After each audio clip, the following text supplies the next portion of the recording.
Hello friends, உங்கள் வேலை அகாடமிலேருந்து சுஜிதா பேசுகிறேன். நம்ம டிஎன்பிஎஸ்சிக்கு 1 டே ஸ்டடி பிளான் போட்டிருக்கோம். அதில் 11th பாலிட்டி பார்த்துக்கிட்டு இருக்கோம். அதில் இன்றைக்கி டே 8 தமிழக அரசியல் வளர்ச்சி பார்க்க போகிறோம். இன்றைக்கி இந்த ஒரு லெசன் மட்டும் நீங்கள் படிங்க, ஓகேவா? இதில் எல்லாமே முக்கியம், ஓகேவா? இந்த லெசன் நல்லா படிச்சிங்க, ஓகேவா? ஃபஸ்ட்டு இன்ட்ரோவில் கொடுத்துருக்காங்க பாருங்கள். இந்த இயர் போட்டு இந்த இயரில் என்ன நடந்துச்சு, இது ரொம்ப ரொம்ப முக்கியம், ஓகேவா?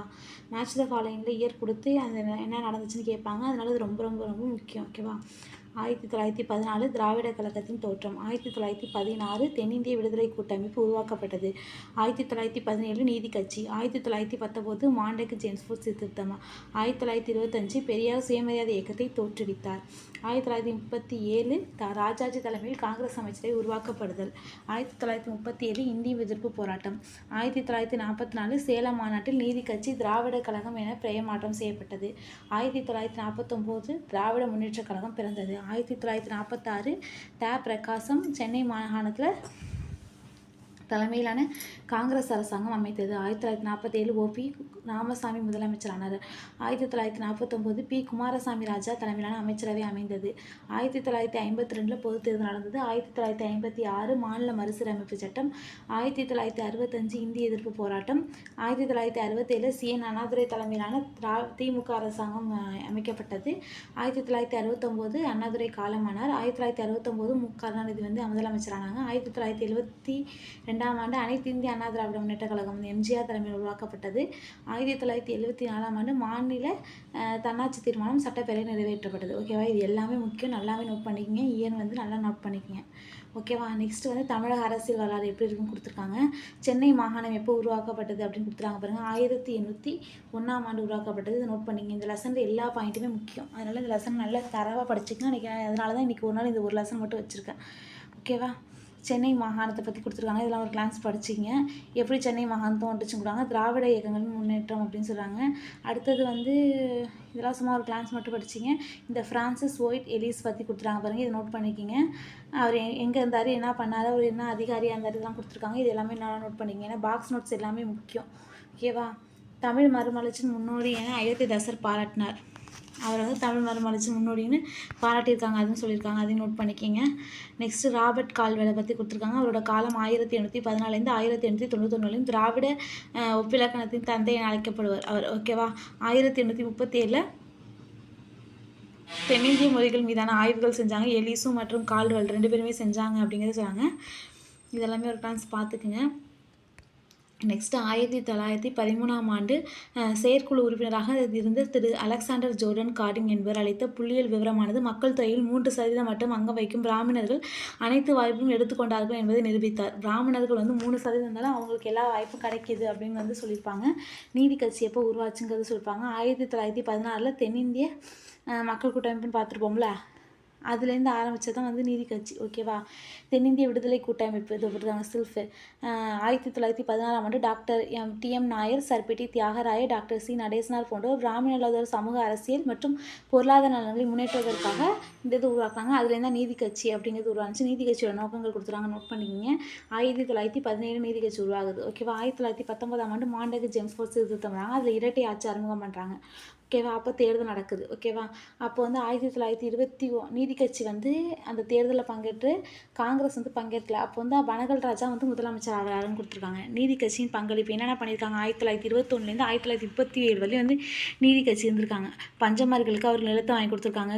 கிணறு வெட்டி பொதுமக்களுக்கு கிணறுகள் பயன்படுத்த பண்ணியிருக்காங்க. உணவு விடுதிகள் பண்ணியிருக்காங்க. தொழில்பேட்டைகள் பண்ணியிருக்காங்க. மத்திய உணவு திட்டத்தை பரிசோதனை கொண்டு வந்தாங்க. அதுக்கப்புறம் டாக்டர் முத்துலட்சுமி அவர்கள் முயற்சியால் இந்தியாவில் முதலாக தேவதாசி முறை ஒழிப்பதுடன் பெண்களுக்கு வாக்குரிமை பெற்றனர் அப்படின்னு சொல்லியிருக்காங்க, ஓகேவா? 1923 ஆண்டு மிராசுதார முறை ஒழிக்கப்பட்டது. அதுக்கப்புறம் கூட்டுறவு 1923 ஆண்டு நீர்ப்பாசன திட்டங்கள் உருவாக்கப்பட்டது. அண்ணாமலை பல்கலைக்கழகம் மற்றும் ஆந்திரா பல்கலைக்கழகம். அண்ணாமலை பல்கலைக்கழகம் 1929 நோட் பண்ணிக்கிங்க, இது ரொம்ப முக்கியம். ஆந்திரா பல்கலைக்கழகம் 1926 ஆண்டு நீதி கட்சி இதெல்லாம் உருவாக்கப்பட்டதுன்னு சொல்கிறாங்க. இது ரொம்ப ரொம்ப முக்கியம், ஓகேவா? அடுத்தது பெரியாரை பற்றி கொடுத்துருக்காங்க, பார்த்துங்க. அவர் இந்திய எதிர்ப்புறாங்க. பெரியாரை சிறைப்பறவைன்னு சொல்லுவாங்க, ஓகேவா? அடிக்கடி 3 முறை சிறை சென்றதால் அவர் பேர் சிறைப்பறவை என்ற அடைமொழியில் அழைக்கப்பட்டார், ஓகேவா? இந்திய எதிர்ப்பு போராட்டம் 1937 பண்ணுறாரு, 38 பண்ணுறாரு, ஓகேவா? அதுக்கப்புறம் காங்கிரஸில் இருந்தவர் சேரமாதேவி குருகுல பிரச்சனைக்கு அப்புறம் தனியாக காங்கிரஸ் 1925 ஆண்டு காங்கிரஸ்லேருந்து வரைக்கும் சுயமரியாதை இயக்கம் அப்படின்னு வந்து உருவாக்குறாரு. ஓகேவா? அதுக்கு கீழே வந்து நிறைய பத்திரிகைகள் இருக்குது. ஓகேவா?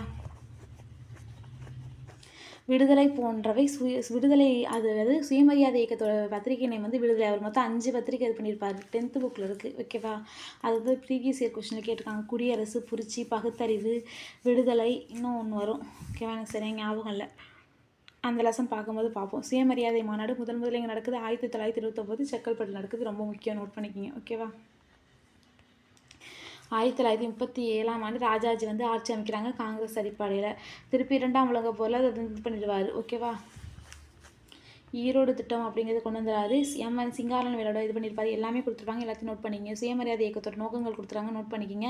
நீதி கட்சியோட வீழ்ச்சி எப்படி ஆரம்பிக்குது, இந்திய எதிர்ப்பு போராட்டம் எங்கே பண்ணுறாங்க, அதெல்லாம் கொடுத்துருக்காங்க. இந்திய எதிர்ப்பு போராட்டம் எல்லாம் வந்து கொடுத்துருக்காங்க பாருங்கள். சென்னையோட முதலமைச்சர் லிஸ்ட்டு கொடுத்துருக்காங்க பாருங்கள். இது எல்லாத்தையுமே நோட் பண்ணிங்க. எல்லாம் ரொம்ப முக்கியம். மு.க. ஸ்டாலின் வேலையும் கொடுத்துருக்காங்க. எல்லாத்தையுமே நோட் பண்ணிக்கிங்க. எல்லா இயர் நோட் பண்ணிக்கிங்க. ஓகேவா? எந்த இயர் கொடுத்து எது வேணாலும் கேட்கறதுக்கு வாய்ப்பு இருக்குது. அதனால் எல்லாத்தையுமே நோட் பண்ணிக்க ரொம்ப முக்கியம். ஓகேவா? நெக்ஸ்ட்டு சேலம் மாநாடு 1944 நடக்குது. அப்போ தான் வந்து நீதி கட்சி வந்து திராவிட கழகம்னு பேர் மாட்டுறாங்க. இது ரொம்ப முக்கியம். ஃபஸ்ட்டே பார்த்துருப்போம். அதுக்கப்புறம் இந்திய எதிர்ப்பு போராட்டம் 1965 நடக்குது. உறுப்பு 313 படி இந்திய மொழி இந்திய அலுவல் மொழியாக ஆக்கப்பட்டது அப்படின்னு சொல்கிறாங்க. ஓகேவா? அடுத்தது 1965ஆம் ஆண்டு ஜனவரி திமுக துக்க நாளை அனுசரித்தது அப்படின்னு சொல்கிறாங்க. அதை அறிவித்த நாள். அதுக்கப்புறம் வந்து 2ஆம் உலகப் போரில் நீதி கட்சி காங்கிரஸ் பதவியை திறக்குது. நீதி கட்சி இது நடக்குது. இதெல்லாம் கொடுத்துருக்காங்க. இதெல்லாம் ஒரு கிளான்ஸ் பார்த்துங்க. ராஜாஜி ஆட்சி பண்ணது 1952, அதாவது சுதந்திரத்துக்கு பிறகு 52 54. இவர் வந்து குலக்கல்வி திட்டத்தை இருப்பாங்க. அதுக்கு எதிர்ப்பு தெரிவித்ததுக்கப்புறம் காமராஜர் வந்து முதலமைச்சராக வந்திருப்பார். இதெல்லாம் நமக்கு எல்லாமே தெரிஞ்சுக்காங்க. காமராஜரோட காலம் 1954லேருந்து 1963. ஓகேவா? திராவிட கட்சிகளின் ஆட்சி. ஓகேவா? 1969 முதல்ல டிஎம்கே வந்து பண்ணுறாங்க. மெட்ராஸ் அப்படிங்கிற பேர் வந்து தமிழ்நாடுன்னு பெயர் மாற்றம் பண்ணுறாங்க. அது ரொம்ப முக்கியம். 1956ஆம் ஆண்டு மாநில மறுசிறப்பு சட்டத்தின் மூலமாக சென்னை மாகாணத்திலிருந்து மலையாள பகுதிகள் கேரளாவிற்கும், தெலுங்கு பகுதிகள் ஆந்திர பிரதேசத்துக்கும், கன்னட பகுதிகள் மைசூர் மாநிலத்துக்கும் தரப்பட்டதுன்னு சொல்கிறாங்க. ஓகேவா? தமிழ்நாட்டில் சுதந்திரத்துக்கு பிறகு யார் இருந்தாங்க? அண்ணா இருந்தார். அவர் வந்து படியரசி ₹1 அவருக்கு பின் வந்து மு. கருணாநிதி மரபினை தொடர்ந்தார். ஓகேவா? அதுக்கப்புறம் எம்ஜிஆர் வந்தார். அவர் கர்ண முறையை தடுப்பானாங்க. எம்ஜிஆர் வந்து சத்துணவு திட்டம், காமராஜரோட மத்திய வந்து சத்துணவு திட்டமாக மாற்றினார். ஓகேவா? நெக்ஸ்ட்டு வந்து 60 வந்து மேலாக தமிழக அரசு குறிப்பிட்ட இதெல்லாம் கொடுத்துருக்காங்க. இதெல்லாம் ஒரு கிளான்ஸ் பார்த்துங்க. ஓகேவா? என்னென்ன நமக்கு இது வரையும் கொடுத்துருக்காங்க? Free electricity. ஓகேவா? வீடு கட்டி கொடுத்துருக்காங்க. சைக்கிள் ரிக்ஷா திட்டம். இது என்னென்ன திட்டம் பண்ணியிருக்காங்க திராவிட கட்சிகள்னு கொடுத்துருக்காங்க. எல்லாத்தையுமே நோட் பண்ணிங்க. ஓகேவா ஃப்ரெண்ட்ஸ்? அவ்வளோதான். இந்த லெசன் முடிஞ்சிருச்சு. இந்த லெசன் ரொம்ப ரொம்ப முக்கியம். ஓகேவா? எல்லா பாயிண்ட்டுமே நோட் பண்ணிட்டு படிச்சிங்க. அவ்வளோதான். ஓகேவா? நாளைக்கு தமிழக அரசியல் சிந்தனை பார்ப்போம். அதோட 11th பாலிட்டி முடிஞ்சிடும். ஓகேவா ஃப்ரெண்ட்ஸ்? தேங்க்யூ.